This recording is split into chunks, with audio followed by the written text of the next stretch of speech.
Primero, no hay petróleo en todo el Ecuador ni en todo el mundo, ¿no es cierto? Por ejemplo, el Ecuador tiene tantos miles de kilómetros cuadrados, tantos millones de hectáreas, pero no es que tenemos petróleo donde usted quiera perforar y ahí está el petróleo y sale. No, no, no, no. El petróleo es un recurso fósil que se deposita en las cuencas sedimentarias a través de la penetración en el subsuelo del aceite que se produce de la descomposición mineral, de la descomposición de plantas y de animales. Entonces, tenemos zonas que son prospectivas, zonas donde ha habido petróleo. Pues vamos a poner un ejemplo, Santa Elena. Hay en Quito, aunque te parezca raro, mi querido Richard, cerquita de Quito, en Nono, Nanegal, toda esa zona, hay petróleo. Pero hay una cantidad ultra, super mínima. Sí hay petróleo, pero no justifica ninguna explotación. No hay nada. Lo mismo en el oriente. Entonces, en el oriente hay zonas que son muy, muy productivas, hay zonas donde se produce menos. No todos los campos son de primera, ni en todos los campos hay buen petróleo. Porque hay petróleo más pesado, más liviano, el más pesado es más barato, el más caro es más, el más liviano es más caro. Entonces, pero, ¿qué es lo que pasa? Tú para encontrar petróleo tienes que meterle harto dinero. Primero en la etapa esa donde se arriesga dinero, que se llama inversión de riesgo. O sea, donde tú dices, firmas un contrato y dices, voy a ver si encuentro. Si encuentro, me saco la lotería. Y si no, muchas gracias por haberme permitido entrar al Ecuador. Y se fueron. Así han venido muchas compañías y se han terminado yendo. Y otras se han quedado. Ahora, terminando ciertos contratos, esos campos vuelven al Estado ecuatoriano.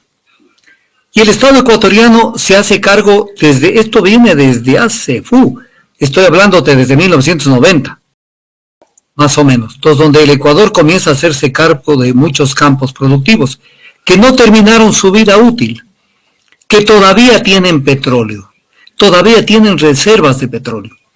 Y eso es una fortuna, porque encontrar petróleo no es fácil, no es cuestión de ¿por qué no perforas acá? No hay, perforo, pero no hay. Entonces, yo digo esto, verás mi querido Richard, bienvenida a la inversión extranjera, pero que vengan a sudar la gota gorda, que vayan a buscar petróleo en las zonas que son prospectivas, donde se cree hay una posibilidad de que las cuencas sedimentarias del Ecuador puedan tener petróleo o no. Ok, vengan, por ejemplo, vengan al suroriente. ¿Por qué no vienen al suroriente? No, tienen que venir a llevarse un campo petrolero productivo. O sea, con reservas probadas. O sea, más negocio que eso no puede haber, más negocio redondo. Porque ni siquiera, pero mira, Richard, ni siquiera vienen por uno de los tantos campos petroleros que tiene el Ecuador. Vienen por el mejor. O sea, por la carne. Así como en el mercado, para que me entiendan, en el mercado hay lomo fino, pero también hay lomo de falda, también hay carnecita con hueso, hay de todo. Esto es lomo fino. El mejor campo petrolero, 77,000 barriles diarios de producción. Un campo precioso, que además tiene una cosa importante, que casi todos los campos tienen, pero este tiene más. Tiene una infraestructura para la producción, eso se llaman facilidades de producción, que ya tiene todo hecho. Entonces es un poco, nada más abre los bolsillos para que te entre la plata. Entonces vienen este tipo de gobiernos y dicen que se lleven este campo. No, pues, o sea, no sean burdos, no sean infelices. No sean infelices. ¿Y a pretexto de qué? Pero aquí viene el análisis, verás. Estaba viendo un informe de los tantos, ¿no?, que justificaron esto con el acuerdo ministerial que dictó la ministra Manzano. Entonces uno de los informes dice de una persona que es subsecretario. Verás, en este país, yo digo, la bronca que le tomen del pelo desde todo lado y en todos los temas. Entonces viene una subsecretaria y dice en un informe, un subsecretario, lo que pasa es, dice que Petroecuador ha declinado su producción, que podría ser mejor, que no sé qué, que no sé cuánto. Pero papito, ¿por qué declina la producción Petroecuador? ¿O por qué tiene problemas por levantar la producción? Porque no le das Cushhip, No le das plata. ¿Acaso que una actividad como el petróleo, como cualquier actividad, funciona con cero dinero? Toda actividad tiene un costo de producción, un costo. Si tú montas una avícola, tienes que gastar en maíz, tienes que gastar en balanceado, tienes que gastar en agua, tienes que gastar en algún tipo de medicina cuando se te enfermen, o sea, tienes que gastar en luz, o sea, no es que metes las gallinas y los pollos y te vuelves después de unos 3 o 4 meses a ver qué vendes. No, tienes que mantener la avícola para después ver en cuánto vendes y cuánto has ganado.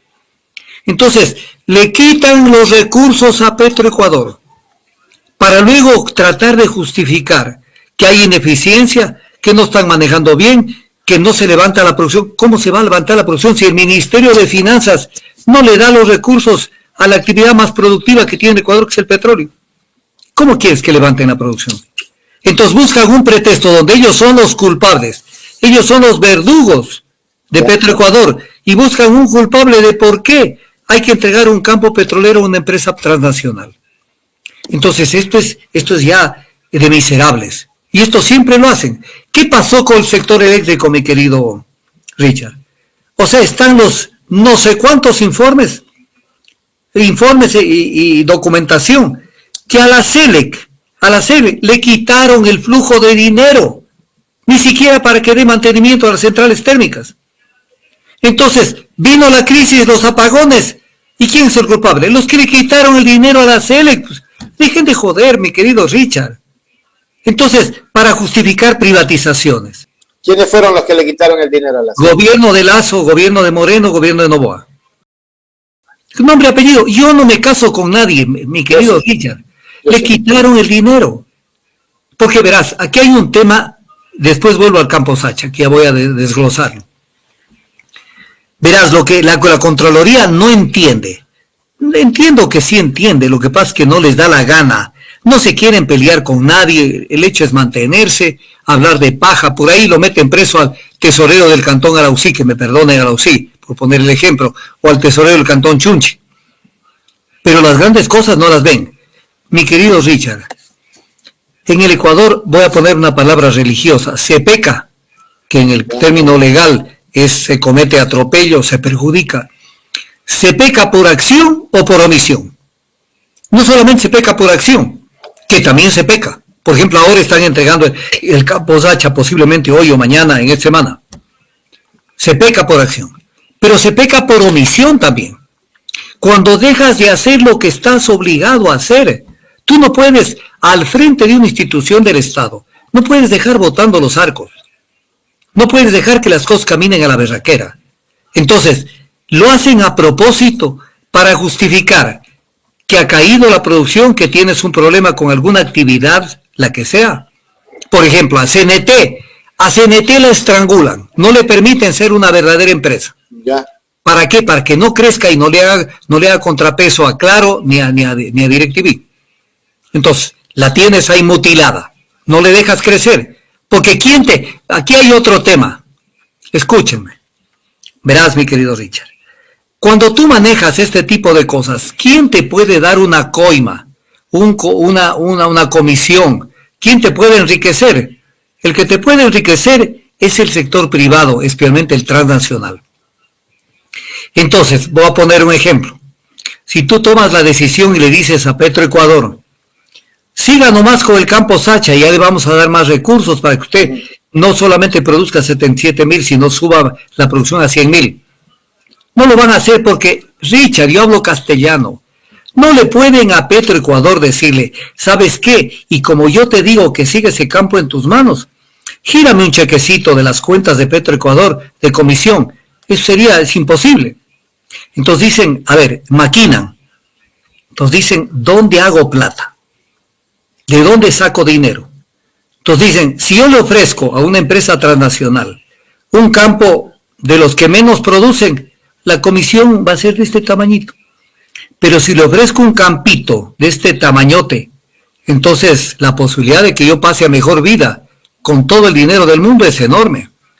Entonces, la corrupción se piensa, se planifica. No es que tú a lo bruto dices tal o cual cosa.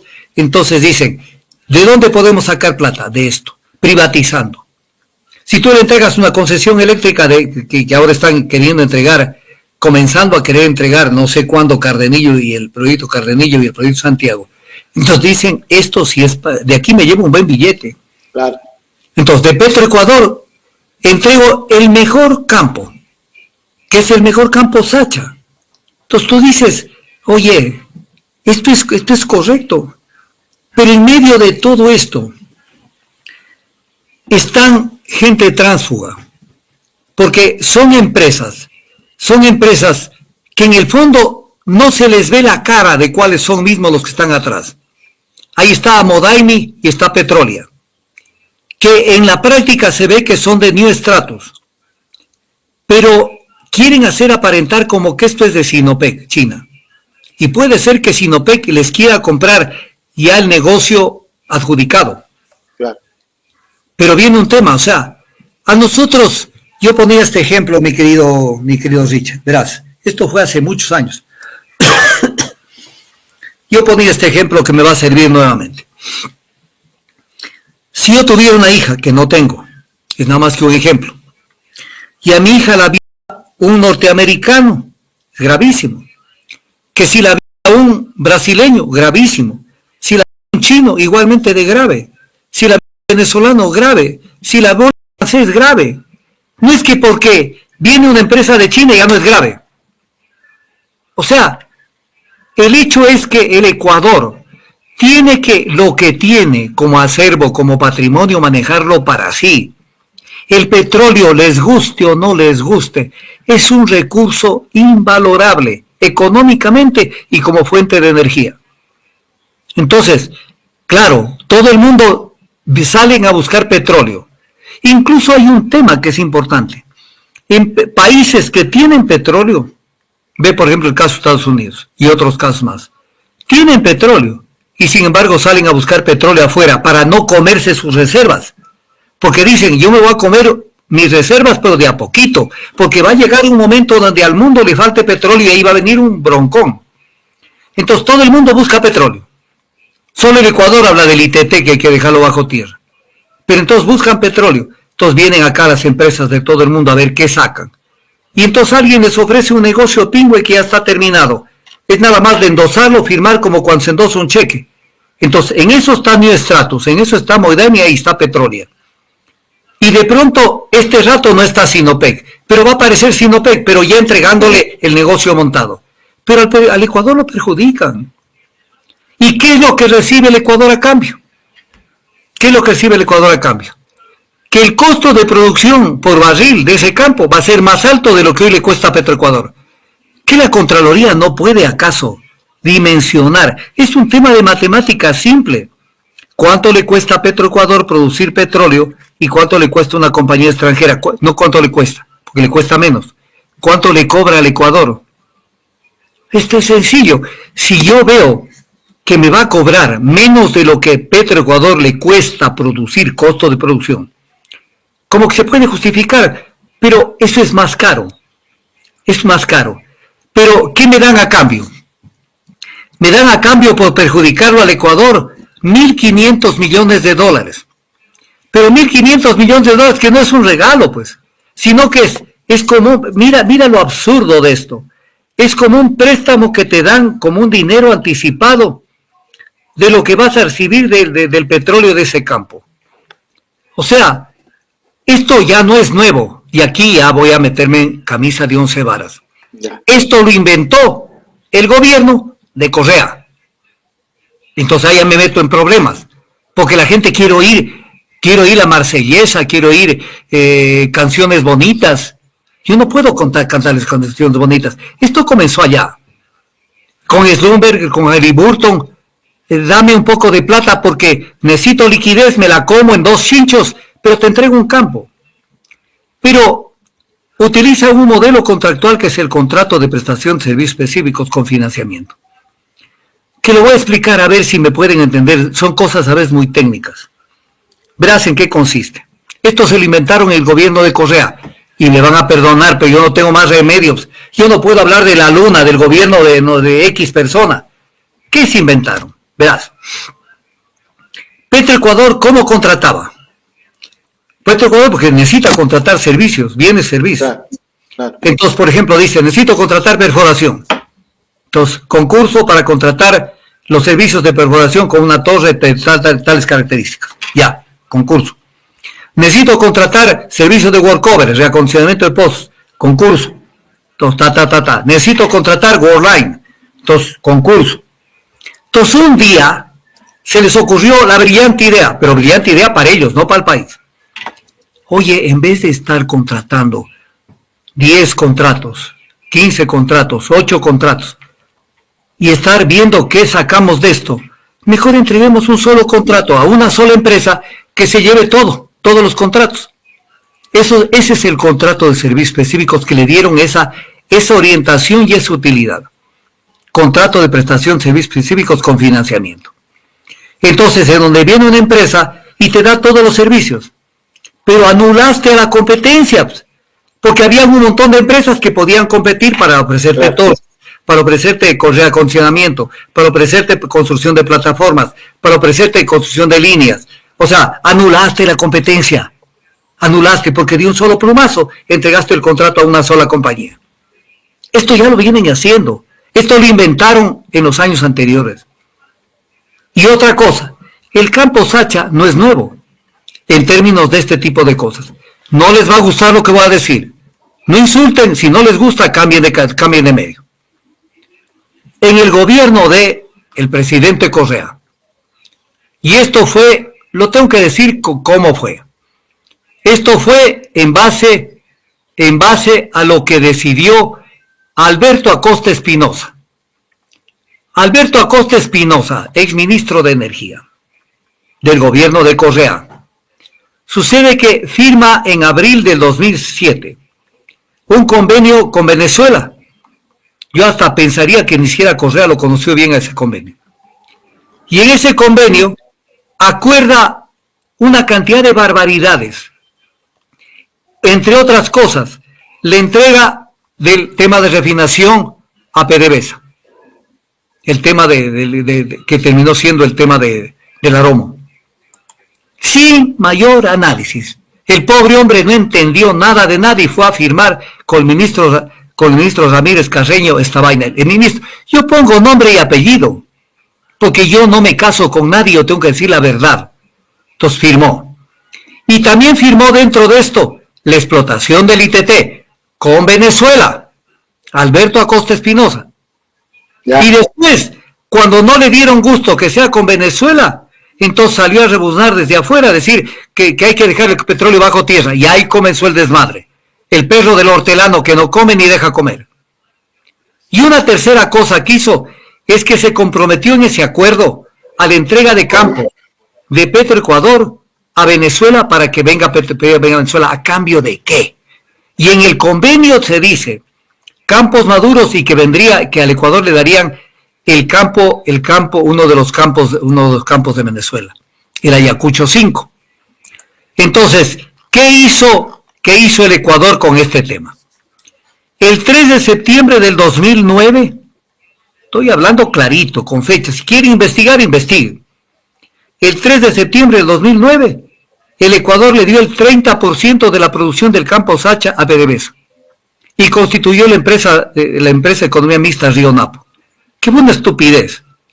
Primero porque PDVSA no metió plata, simulaba que aportaba con estudios, con una cantidad de cosas. Pero le dio el 30% de la producción y firmó el contrato. ¿Cómo no tomarse una foto con la gente de Chávez? Entonces tomaron la foto, 3 de septiembre del 2009, renovaron el contrato el 2011. El contrato con PDVSA para el manejo del campo Sacha, de este campo que estamos hablando. Y luego de esto, nos iban a dar al Ecuador el campo Ayacucho 5 el campo Ayacucho 5 en Venezuela. Pero entonces, cuando uno analizaba, porque yo de esto he hablado no ahora, la gente puede hablar porque así son la gente, dice, el doctor Tandao está resentido y hoy hablan, no, de esto yo he hablado cuando en los días en que se daba, porque yo me opuse a todo esto. Y entonces, decía, a ver, ok, le estamos dando una participación en un campo de 70,000 barriles, le estamos dando el 30% a PDVSA. Son 21,000 barriles.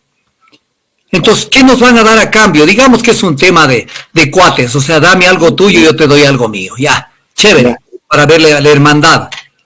Sucede que Ayacucho 5 era un campo prospectivo que no tenía reservas ni tenía producción. Y entonces nos querían dar un contrato sobre algo donde teníamos que ir a hacer inversión de riesgo.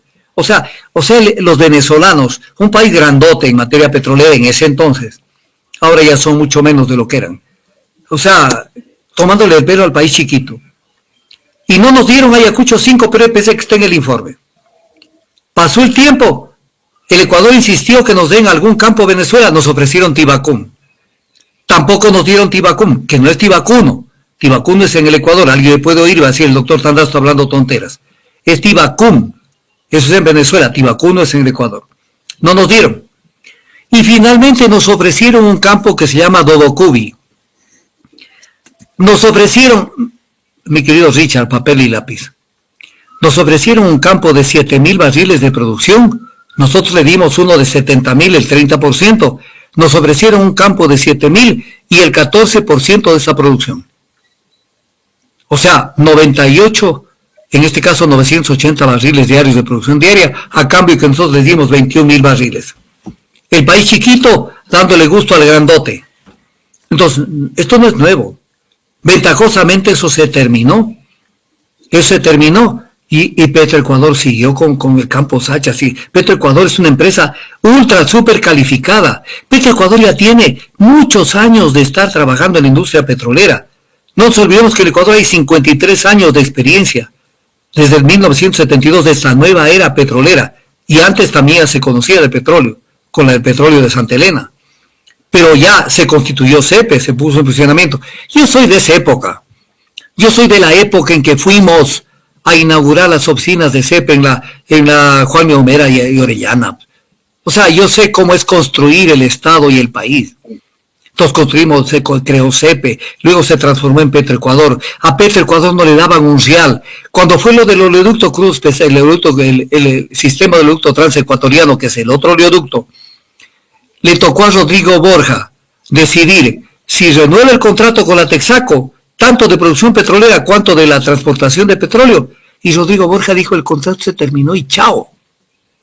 Le presionaron los medios, los de siempre, en los editoriales de los periódicos y en las televisiones, lo de siempre, que cómo puede ser que dejen ir a la Texaco, que no sé qué.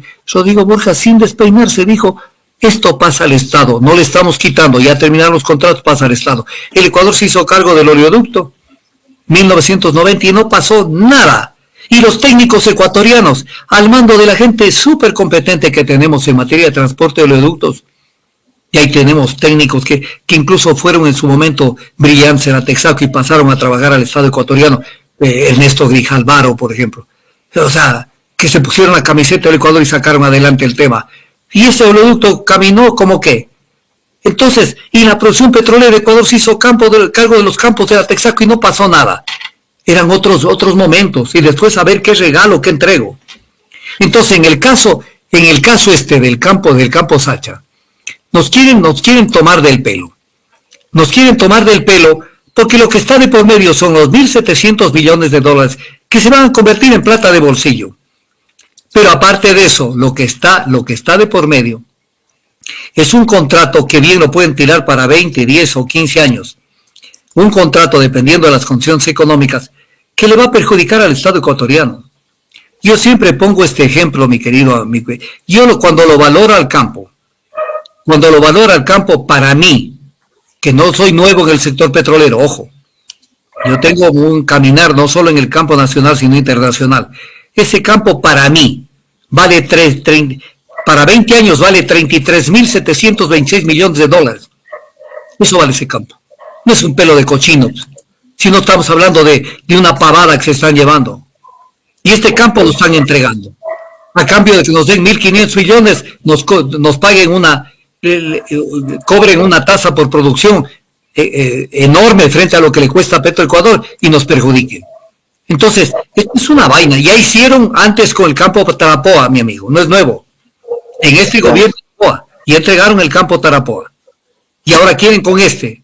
Entonces, no les da vergüenza. Yo no justifico que entreguen ningún campo de los campos productivos. Pero viene un tema y encima entregan el mejor campo. Yo pongo este ejemplo para que el pueblo me entienda. Es como que si viene un extranjero y dice, yo quiero casarme con una ecuatoriana.